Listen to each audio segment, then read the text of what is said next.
Welcome to the Gut Show. This is a space for the woman struggling with her gut or dealing with a digestive disorder like IBS. I'm your host, Erin Judge, registered dietitian and gut health expert. My mission is to cut the crap and have conversations about the reality of gut issues and solutions that work. So if you're ready to poop better, have more energy, and feel connected to a community that gets it, you're in the right place.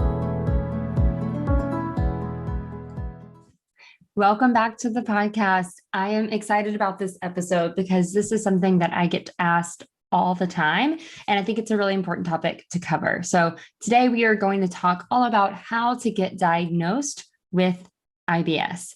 And the things that we're going to talk about today can also apply if you're thinking about getting diagnosed with any type of digestive disorder, whether that be a functional disorder like IBS, functional diarrhea, functional constipation, maybe gastroparesis, or if you want to get diagnosed with a digestive condition like inflammatory bowel disease, celiac disease, all of that will be covered, as well as things like SIBO, H. pylori infections, things like that. So if you have been interested in figuring out, okay, what is going on in my body? What's the cause? What's the reason? How do I navigate this? And how to approach doctors and talk about these things in your appointment to get the best answers, then this episode is for you. This may also be for a friend, so share the love.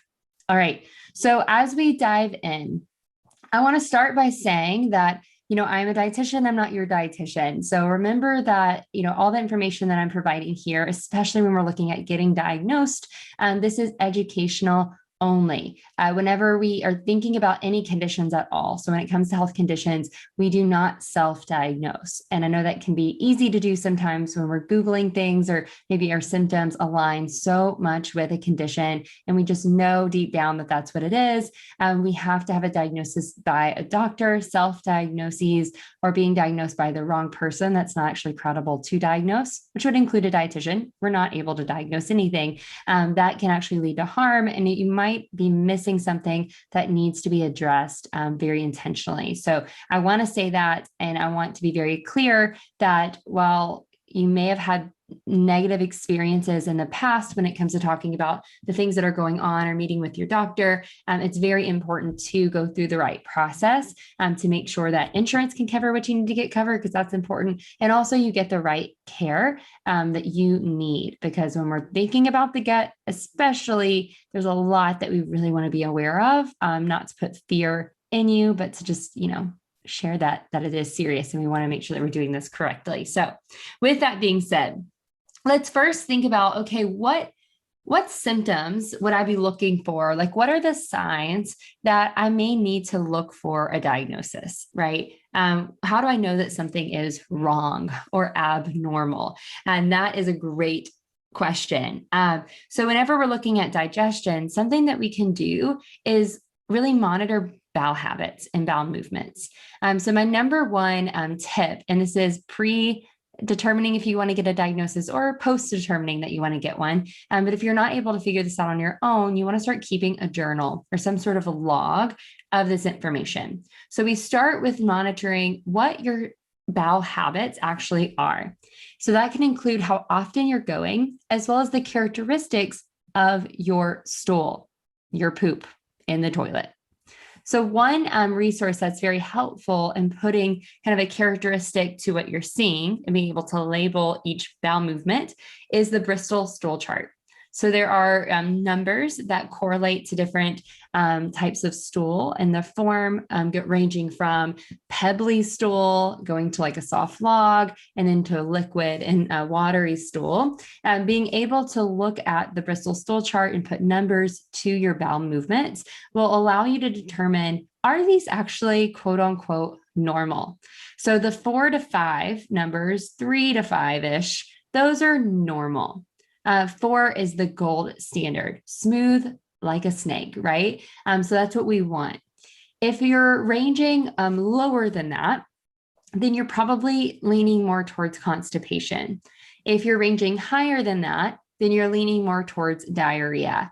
And that's not exact. So again, we don't self-diagnose even based on the chart, but it will give you some insight into if your bowel habits truly are normal. Because one thing that I see a lot, especially with functional gut disorders, is if this has been going on for a long time, until there's the presence of pain or gas or another uncomfortable symptom, a lot of times diarrhea or constipation has become a new normal, and we don't realize that it's actually abnormal. And so we may not even know to bring it up to the doctor. We may not even know to address it. And so it's really important to know where you stand. So learn what your bowel movements are and notice, like, are they on the harder side and more pebbly like constipation, or are they on the looser side or more watery like diarrhea? And where do they fluctuate the most?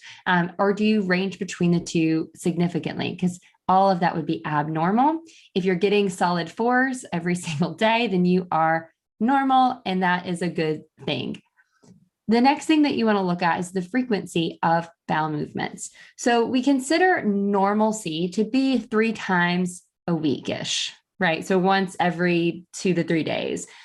In my practice, what I typically consider to be normal is once a day. So ideally, we want to make sure that we're going at least once a day. And then it can be up to like 2 to 3 times a day. That is considered normal. There's a lot of different reasons why this might not be the case for each person. So if you are a smaller person that's eating less and your calorie needs are lower, you may go less. If you are a larger person eating larger amounts of food, then you may be going more. There's more to let go of. It can also depend on anatomy. It can depend on our hormones and the way that our bodies like to, be in routine. There's no perfect standard in terms of, once every 2 days, 3 times a day. But anything less than that or way more than that can be considered abnormal. So if you're skipping more than 2 to 3 days without going, or when you do go, it's very little, and then you're still skipping days, that would be considered abnormal. If you're going consistently more than 3 times a day, then that could be considered abnormal. So those are notes that you would want to take in your journal or your log to take to your doctor and talk to them about it, so as understand where you start and how that progresses and changes whenever you start getting into your plan. Some other characteristics to make note of would be the color of the stool. So if you're dealing with abnormal colors, sometimes there's nothing to be worried about. Sometimes we have a green stool because we've eaten a lot of green foods. You may have a pink or red stool simply because you ate more beets or red foods. So sometimes the coloring of the stool might be due to something that you've eaten. Sometimes it can signify something that's wrong, like an infection. Red can sometimes signify blood, which can be signs of different things. So you really want to look at when there are different changes in the color of your stool. Brown is the standard. That's what we want. Anything different than that, you would want to make note of it. And then if you're keeping up with your food, that'll help your provider be able to know if that was due to something maybe that you ate, or if that was due to something else that they need to be looking more into. This can be a very valuable tool when it comes to getting your diagnosis and understanding the test results that you might be getting. Another thing to look at would be undigested food. So there are some foods that don't break down fully and might come out more whole in your stool. Kernels of corn are a great example of this, maybe the peel of a tomato. That can be normal. Whenever we're dealing with a lot of undigested food, and it seems like no matter what, you're still dealing with lots of undigested food particles, that could be a sign that you're not breaking down and absorbing nutrients well. And so we want to keep up with that and any other things that seem to be abnormal with your bowel habits. Some other symptoms to look for that would be considered abnormal, painful and very distended bloat. So some bloating can be considered normal. It's good to note, like, when you feel like you're a lot heavier. So there's the feeling of bloat, which is that heaviness. There's also the visual of bloat where like your belly sticks out a little bit more. A lot of that is expected after a day of eating, after a meal. Like, your belly is going to look different at the end of the day than it does at the beginning of the day. But that could also be a sign that something else is going on. And it could be a sign that there's some just behaviors or like foods in place that might be contributing. And so it's helpful to keep up with when you are bloated. One thing to note is that visible bloat, as well as the pain that might be accompanied by it. So if you feel like you look pregnant or your pants like completely don't fit, and that's happening day after day after day, then that is something that would be abnormal that you want to make sure that you write down. If you're dealing with distension that never goes away, sometimes that could be a sign of something very serious. And so you want to make note of that. And even if you feel like, well, I don't know if I'm bloated or if I've gained weight, I know that that's something that gets tossed up. It's okay to write that note, and keep up with that. And that's something that you can evaluate with your doctor and look at the changes in your weight just to see if it's that or if it's something else going on. So it's just really important to keep up with that. Pain is not normal. So every now and then, we might deal with a little bit of pain if you're constipated or you ate something that's kind of running through you. It's going to be uncomfortable. And if you're dealing with pain consistently, and that can be pre-bowel movement, post-bowel movement, it can be outside of bowel movements completely, make note of that. The place of pain, the quadrant of pain, can sometimes help with where we're, looking. That doesn't matter as much, but it might be helpful to note kind of where it's located, what it feels like. Any descriptions that you can write down can be extremely helpful when you're getting your diagnosis. And the last one is smells. So whenever we have gas is very normal. Gas is expected. It's a process that our gut bacteria are going through to produce byproducts that we need. Smelly gas, so really toxic smelling gas, foul smelling gas, can be a sign that something else is going on. So you want to make note of when things just don't smell quite right, and make note of the different changes in smell. You likely know what they are, so just write them down and be brave to talk about them because that will help. And then other symptoms that could be present that you'd want to make note of would be like heartburn, reflux, any vomiting that's going on, nausea, dizziness, fullness like quickly with a meal, lack of hunger, lack of fullness, all of those different cues that your body might be giving you, as well as anything else you feel like your body is saying that would be helpful to look at. But those altered bowel habits, the symptoms that go with them, like bloating and pain, gas, and then any other odd symptoms, those are the things that will help the most when we're looking at IBS. So after we have, the symptoms that, okay, I think that something's going on. So I'm aware that I have symptoms going on that would maybe lead me towards a diagnosis. That is when you want to keep a journal if you do not already. We have a gut journal for this. It's a 90-day journal that guides you through some mental health stuff, as well as keeping up with all of those characteristics of your sleep, signs of hormone changes, your symptoms, your food, your exercise, your medications, your supplements, all of those different things. And I will link that in show notes if you need a resource. You can also do this through an app or just through, a notebook or whatever journal resource that you enjoy. The key is just making sure that you're keeping up with things that are going on. So your food, your symptoms, that can be the first step. Ideally, you want to keep up with things like your sleep and your stress levels. And, you want to keep up with as much as you possibly can to really get a picture of what's going on day to day and what could be linked.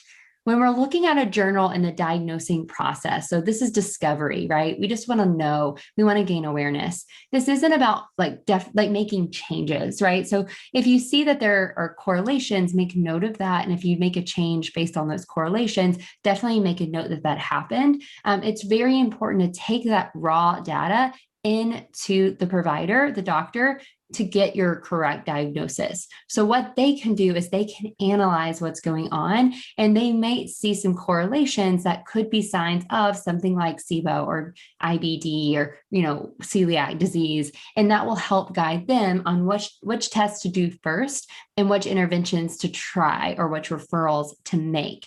So whenever we're looking at keeping a journal on the front end, it's really about gathering the data, building some awareness. You're going to learn a lot about yourself, and then your doctor will also be able to learn a lot. So you want to make sure you take that in, and don't make assumptions about what it means. Just provide that data for them so that they can look at it and then be able to see that full picture. And that allows you to not have to sit there and try to recall everything that has been going on. So I highly recommend keeping a journal. Okay, the next step, after you've been keeping up with some data, you want to meet with a gastroenterologist if you can. So this conversation might start with your primary care provider. Sometimes a primary care provider will do some of the initial tests. They might even diagnose something like IBS. but it's very important to also consult with a gastroenterologist that is well-versed in digestive disorders. The reason for this is that many symptoms between different digestive disorders or digestive conditions can overlap with one another. The diagnosis of IBS is based on symptom criteria. So you meet a set of criteria and then you would have IBS. The problem there is that you might meet that criteria and it might be something more than IBS, or it could be IBS plus something else. And so meeting with the gastroenterologist is the gold standard. Depending on your insurance, you might not be able to go directly to the gastro. So you can start with your primary care. And if they do some of that initial testing, awesome. Ask for the referral then onto the gastroenterologist, or ask when that step would come in the process to just make sure you're communicating that desire to move up. We'll talk a little bit towards the end about finding a good provider as well as preparing for that visit, because I know there are many in our community that may have had poor experiences in the past, and there's a way to find the right provider for you. So we'll talk more about that at the end of the episode, which means stay tuned all the way to the end. Okay, so whenever you want to go meet with your gastroenterologist or your primary care, some of the testing that's going to happen is going to depend on what they think is going on, as well as their approach in terms of cost, right? Testing can be very expensive. And so some people will get very extensive testing right away. Some will not. So this is going to look different for every person, but I want to go through some of the tests that you might expect and why they are doing them.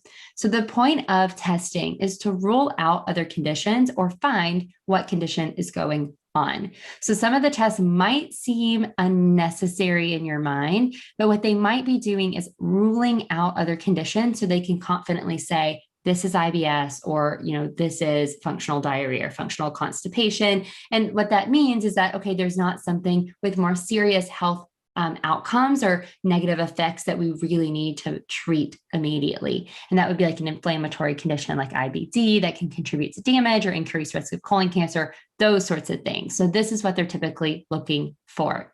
So usually this is going to start with blood work. In blood work, what they might be looking for are nutrient deficiencies and things like that. They can also look for markers of celiac disease and inflammatory markers that might signify IBD, which would include Crohn's and colitis.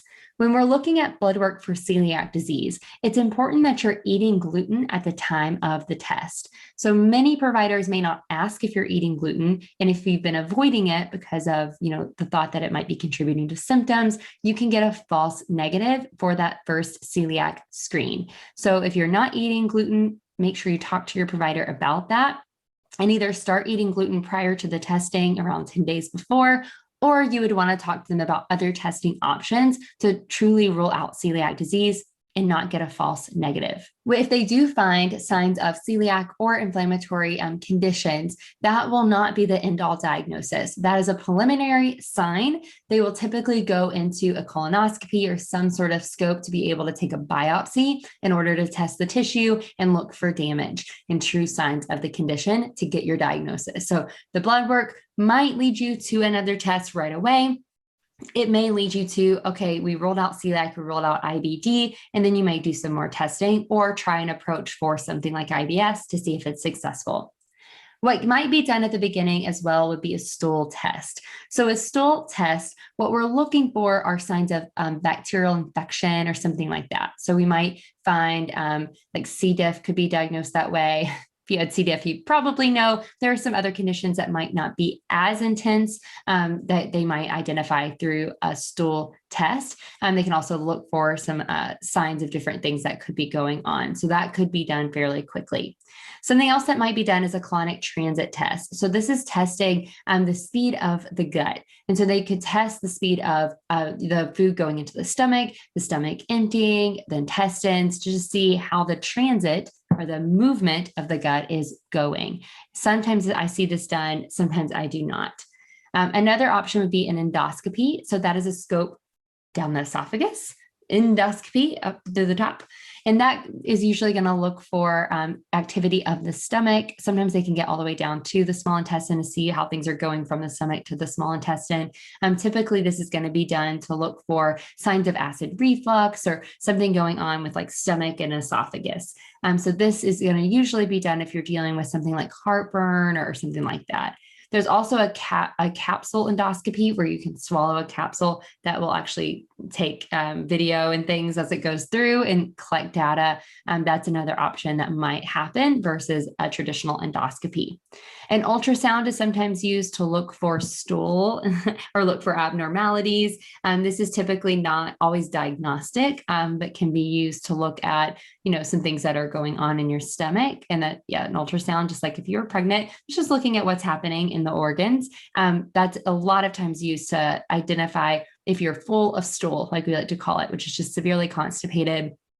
You can have diarrhea and be full of stool. And so it's important to see if that's there or if there's any other blockages or something like that going on that they need to go in and address. A colonoscopy is a very common test, and that is where the scope goes up the other end. And so that's going to look at your large intestine and then some of the base of your small intestine. Typically what they're looking for there are any abnormalities, signs of inflammation, any damage done to the gut. They're going to try to look for any signs of anything that could help give them answers. So that is commonly done and commonly coming back negative, which can be frustrating if you're dealing with IBS. But honestly, it's a good sign because that means hopefully no colon cancer or inflammation present. It doesn't mean that nothing is actually wrong, right? And then some other tests that are done that might be less common would be a gastric emptying scintigraphy. That's a GES test, a lactulose glucose breath test, which can be used to monitor or measure SIBO and diagnose small intestinal bacterial overgrowth.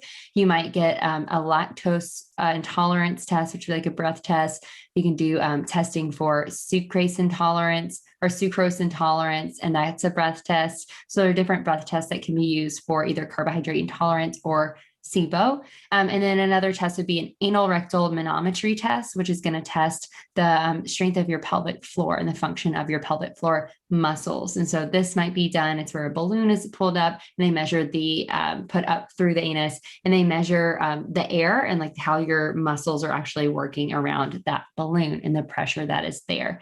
And so what that it will be done is to measure if you have a pelvic floor dysfunction, and then that referral would go to a pelvic floor physical therapist.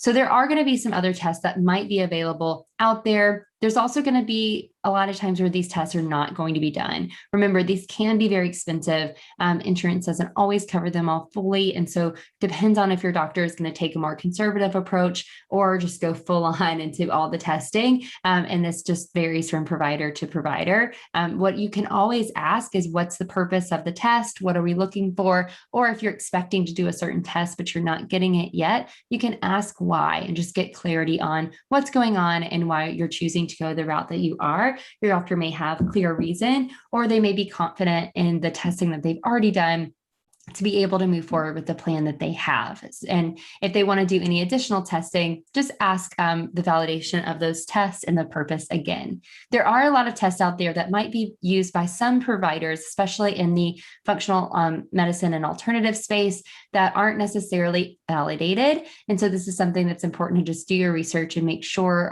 that there's some research backing it up, or your provider has a reason for it. And that could be like a food intolerance test, that might be a different type of stool test, a microbiome mapping test, things like that. They're not validated yet. The science isn't quite there. That doesn't mean that they're completely false. So it's just important to know what you're getting into, what the purpose is, and where you guys are going together. Anything that's done in terms of like muscle testing to identify food intolerances, where you're not actually looking at the body, but you're testing like your body's reaction, those have been proven to be false and inaccurate. And so it's very important to avoid those. It's also important to avoid anything that is very unnecessary or seemingly invasive. So anything where we're cutting you open or doing a scope unnecessarily, or, any type of procedure or anything like that, really be careful about why providers are doing it, what they're actually doing, and if there's safety and efficacy around it, to make sure that it is not going to do harm for you. All right. So you've gotten your testing done. If the tests come back negative, so if they come back and your doctor is able to rule out other conditions and you meet the criteria called the Rome 4 diagnostic criteria for IBS, then you would get the diagnosis of IBS. That criteria is laid out to be the presence of symptoms over about 3 months, and it would be change in bowel habit, so either constipation or diarrhea or the fluctuation between both, and the presence of pain. Typically, if you don't have the presence of pain, but you meet the other diagnostic criteria, then you might be diagnosed with functional diarrhea or functional constipation. Sometimes providers will go ahead and give you referrals or give you resources to take with that diagnosis. Some providers may not give you much information at all. So what to do after the diagnosis is typically where things start to get a little bit frustrating for clients. And that might be where you're at currently or where you've been that could be bringing up a little bit of trauma. So after you get your diagnosis as the patient, the first thing that you want to do is ask your doctor, what are my options? So we don't want to go straight to Google. You might get some misinformation. And this is why picking the right doctor is important, which we are going to get to in just a moment. But you want to ask, what are my options? What are the things that I can do? So the role of the doctor could be prescribing a medication. They might prescribe or recommend a certain supplement. They may recommend a certain intervention or approach. They may give you some tips. Typically, medical management is going to include maybe supplements or medication for the symptoms you have. A referral to a dietitian, so a registered dietitian in the US, that's who we consider the credible, trained, credentialed healthcare professional for nutrition. So a registered dietitian will help you with diet and maybe some lifestyle behaviors to help with your symptoms according to the tests that you've had and the diagnosis that you have. So that's where you're going to get into more of the nutrition management, as well as maybe some lifestyle pieces that go along with that. Pelvic floor physical therapy should be recommended, I believe, for anyone with IBS. Typically, that'll be a recommendation right away for pelvic floor dysfunction. But the pelvic floor physical therapist can help with things like posture, proper pooping technique, connecting to the right muscles for proper evacuation, making sure that the pelvic floor muscles are working properly for release and closing. So if you're dealing with things like leakage or severe constipation or straining, tearing, hemorrhoids, fissures, anything like that, a pelvic floor physical therapist can help with restoring the health of the pelvic floor muscles, helping with healing, working on, manual work to repair the muscles, all that good stuff. So pelvic floor physical therapist is extremely important there. And then a therapist or a psychologist, especially a gut psychologist, can also have an important role. The reason why is that IBS is a functional gut-brain disorder. The gut and the brain are connected. And with IBS, this connection is a little bit off. We've talked about this in previous episodes, but that means that there's an increased risk for mental health conditions like anxiety, depression, higher levels of stress, lower quality of life. And we also know that things that are going on in the brain, like your stress, anxiety, depression, can impact the gut. And so the role of a therapist or a psychologist is going to be in stress management, as well as maybe some targeted approaches for that gut-brain connection or dealing with the things that are going on in the brain to then improve the symptoms of the gut more effectively. If you get a referral to a psychologist or a therapist, that does not mean that it is in your head of your symptoms. Your symptoms are very real. There's a real reason for them. The role of the mental health professional is just going to be on the brain side of that gut-brain connection to make sure that you are getting the best care possible. So we need to destigmatize that, especially if there's medication around that too. A doctor might prescribe that, or your psychologist could prescribe that as well. There's a reason for it. So just ask for clarity if it doesn't make sense, or if you feel like offended, by that recommendation, ask for clarity so that you can better understand the reason why. So the psychologist could also work in something like gut-directed hypnotherapy, cognitive behavioral therapy, or different approaches that then target that gut-brain connection and the connection to the muscles and the organs going on so that you can have better symptom control. In an ideal world, providers would lay out all of these referrals so that you have a full team on your side helping you work through the symptoms that you have and the condition that you have. And this would be true of IBS, SIBO, functional constipation or diarrhea, IBD, celiac, all of those different conditions. This doesn't always happen. So it is important to know what your treatment options are and then how to go about finding those people. We have a free 5-day IBS training that goes into a lot of this information, but really talks about what to do after you're diagnosed. So if you want that, I'll link it in show notes so that you can, get more information if you would like for free. So after you have your treatment options, then you're going to find the providers that you connect well with and then come up with your plan. The plan for IBS is going to look different for every single person. And so this is where it's going to get personalized depending on what works for you and the providers that you connect with. When finding the right provider, there are some tips that can help, as well as some things that you can do to prepare for an appointment to help you have more success in that limited amount of time where you're meeting with your provider. So the first thing is finding the right professional on the front end. So it's really important to vet the places that you are going to go. This might be limited depending on your area and the providers available, as well as your insurance and the coverage that they provide in your network. So know that this might not be possible, but know what is possible. And then within the different options that you have, it can be helpful to call ahead of time before scheduling the appointment and just asking like, hey, do you have experience with IBS? What kind of testing do you typically do? Do you provide resources and referrals if I want to take different approaches? If you have certain values that you want to make sure that they align with, like, are you health at every size? Are you able to do a weight neutral approach? Are you able to help me with, if I have, a different gender or whatever it might be, being able to ask those values ahead of time and just kindly asking and then noting how they respond. And if they either can't line up with that, say, great, okay, I'll find someone else. Or if there is some tension or it already just feels off, trust that gut feeling and move to the next person to find the one that works. Vetting on the front end, maybe looking at reviews and things like that, will help you avoid some of that frustration in that appointment. And this can be hard to do if you've gotten referred and you're feeling a little lost in it, but it can be very powerful if you have that ability to slow down and just vet it out, right? After you've done that, whenever you are preparing for your appointment, whether it be your first appointment or a follow-up appointment, writing out the things that you want to cover and say is extremely helpful. This is so important when you're going in for that first appointment with a provider and you want to go over your history, especially if there's emotion tied to that history, or maybe you've had some negative or poor experiences in the past with different providers and testing. So my recommendation is to try to write it out as plainly as possible of symptoms began here. These are my exact symptoms. Don't leave out details. Just say it plainly. This is the testing that's done. This is what I've tried. This is what has happened. This is the severity. Like, write it out plainly. And then whenever your doctor's asking, you can either hand that to them if you don't feel comfortable talking through it, or you can literally read your piece of paper, hand them your log that you've been keeping, and that will help you be able to communicate what you want to communicate without the nerves or, the feelings of overwhelm or the emotion kicking in and causing that kind of brain fog that does not let you, share what you want to share. So I highly recommend that, especially if you're going to be in shorter appointments, because you'll feel less rushed and feel like you're going to get more out of that conversation.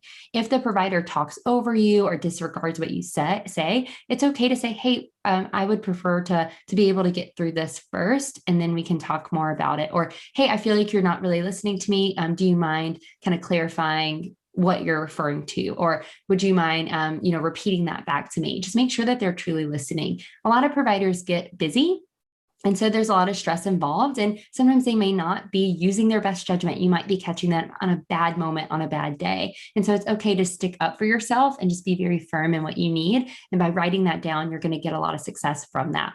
The last thing is to ask clarifying questions. So if the provider has given you a recommendation or is about to do a test, or maybe leaves you with the diagnosis, ask for clarity on what they want you to do. If they're prescribing something, ask for clarity on, okay, what are the side effects? Are there other options available? What am I looking for here? And if they can't do it in their time with you, then say, okay, great. Is there someone like a nurse or someone else that I can talk to about these things? Or can I call? Or how do I get more information about this?